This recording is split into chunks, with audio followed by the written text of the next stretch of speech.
Yes, Senator. Agreed. Thank you. Thank you, Mr. Chairman. Thanks, Senator Ben. Now, Senator Warnock from Georgia is recognized. Thank you very much, Mr. Chair.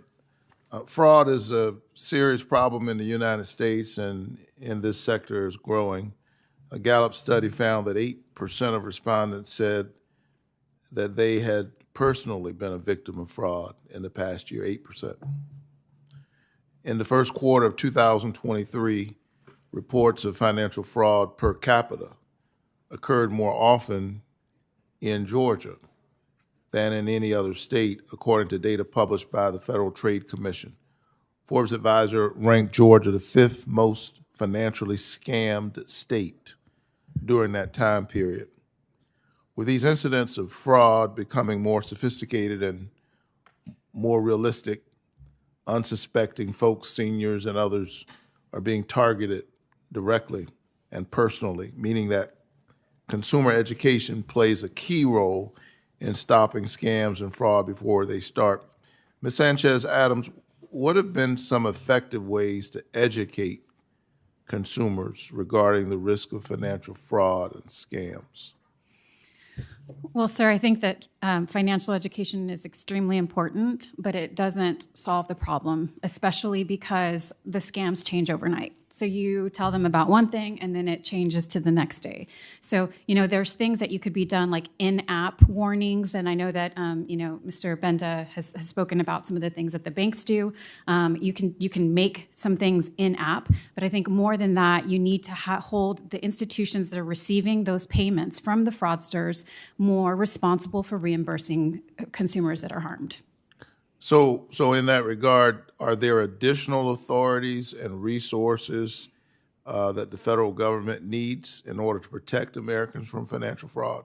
Yes, I think you could pass legislation, as I mentioned, in the EFTA to hold those institutions that are receiving the payments responsible, to have them bear some liability. The CFPB can do things through regulation, and certainly I agree that we should have the task force to get more information and more people at the table to talk about this and come up with solutions. So there's more work to be done, and our rulemaking and legislation hasn't kept pace with the reality on the ground. Is that a fair assessment? That is correct.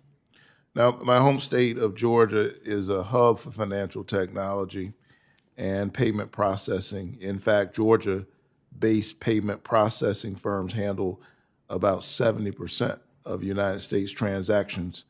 Many fintech and payments companies are focusing on activities that traditionally were handled by consumer banking, including digital payment apps and wallets.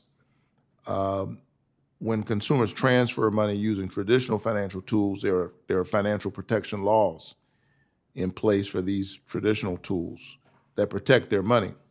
But since many of these digital payment systems are owned by large non-bank financial companies, they may not carry the same safeguards as financial institutions or debit and credit cards. Last November, the CFPB proposed a rule that would ensure that certain non-bank digital wallets and digital payments apps are subject to the same supervisory oversight as banks and credit unions, again, keeping pace with the reality on the ground. How would the CFPB's proposed rule help protect provide additional protections to consumers who rely on these payment apps? Yeah, they would have supervision authority, meaning that they can go in and examine the books. They can talk to them to see the policies and procedures for them protecting consumers from both unauthorized transactions, to see if they're actually reimbursing consumers, doing reasonable investigations, or what they're doing to protect fraudulently induced scams, like basically, especially things like Cash App and Venmo, who have access to both accounts and are seeing those that are receiving the fraudulent payments and where it's going, that they can freeze them, stop them, investigate them, and try to make consumers whole.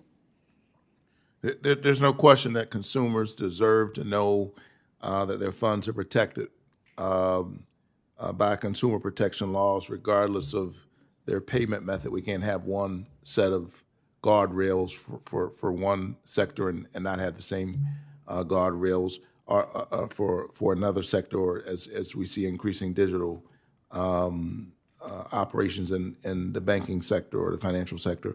What other steps can be taken to protect consumers?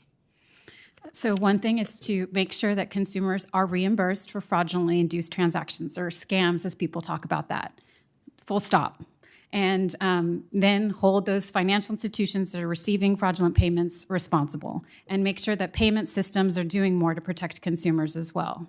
Great. Thank you so very much. Thank you, sir. Thanks, Senator Warnock. Senator Warren of Massachusetts is recognized. Thank you, Mr. Chairman, and thank you for holding this hearing. So, cyber criminals are exploiting cryptocurrency to scam American consumers out of billions of dollars every year.